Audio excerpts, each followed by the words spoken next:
স্বপ্নকে রক্ত দিয়েছি, তার মানে এই নয় শাহবাগ আপনাদের বাপের গালি জায়গা। এখানে শাহবাগ আপনাদের ব্যক্তি সম্পত্তি নয়, শাহবাগ আপনাদের কোন বাবার কোন দাদার সম্পত্তি নয়। বারবার শাহবাগে এসে শাপলাকে ফাঁসির মঞ্চ দ্বারা অনায়াসে জীবন দিয়েছে, খুন হয়েছে, গুম হয়েছে, অত্যাচারিত হয়েছে, যাবতীয় নাটক আপনারা সাজিয়েছিলেন। আমাদের সরকার ব্যবস্থা গ্রহণ না করবে, আমরা তাদের বিরুদ্ধে থাকবো ইনশাআল্লাহ। সংখ্যাগরিষ্ঠ 92% এই মুসলমানের দেশে আমরা বিভিন্ন সময় দেখতে পাই এখানে মাথা ছেড়ে উঠতেছে ধর্মদ্রোহী এক গোষ্ঠী মানুষ, যারা বিভিন্ন সময়ে বাংলাদেশের প্রাণকেন্দ্র রাজধানী শাহবাগকে কেন্দ্র করে তারা বারবার ফিরে আসতে চায়। তাদের লক্ষ্য হচ্ছে ইসলাম, তাদের লক্ষ্য হচ্ছে মুসলমানদের সভ্যতাকে বিনষ্ট করা। এই জন্য তারা বিভিন্ন ইস্যুকে কেন্দ্র করে এদেশের একটা সুন্দর সুশৃঙ্খল পরিবেশকে তারা বিঘ্ন ঘটাতে চায়।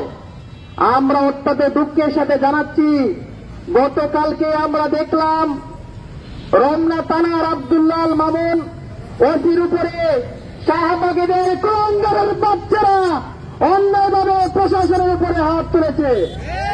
আমরা তো জানতে পেরেছিলাম সেখানে গতকালকে কারফিউ জারি ছিল। সারা বিশ্বের আইন অনুযায়ী যদি কারফিউ জারি থাকে সেখানে কোন ধরনের বিশৃঙ্খলা সৃষ্টি করার কোন সুযোগ নেই, কিন্তু শাহবাগী কুলাঙ্গারের বাচ্চারা সেখানে আইন বিশৃঙ্খলা, সেখানে কারফিউ ভঙ্গ করে অন্যভাবে ওসি আব্দুল মামুনের উপর তারা আক্রমণ চালিয়েছে।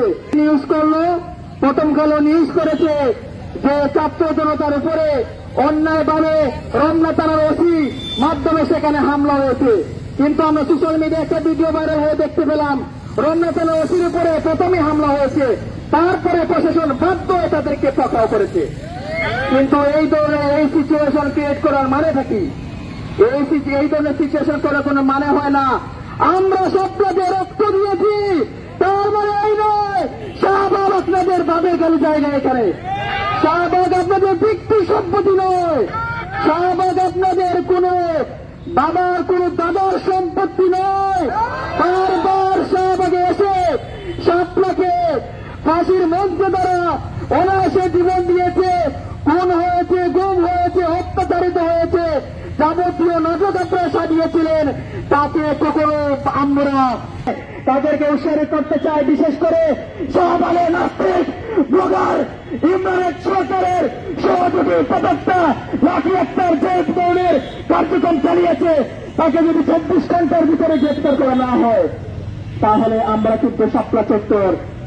প্রিয় দর্শক, আমাদের পরবর্তী নিউজ দেখতে এখনই আমাদের চ্যানেলটিকে সাবস্ক্রাইব করুন এবং বেল বাটনে চাপ দিয়ে রাখুন। এছাড়াও আমাদের সাথে ইমেইলে যোগাযোগ করতে পারেন। আমাদের সাথে ইমেইলে যোগাযোগের ঠিকানা dhaka news3@gmail.com। আল্লাহ হাফেজ।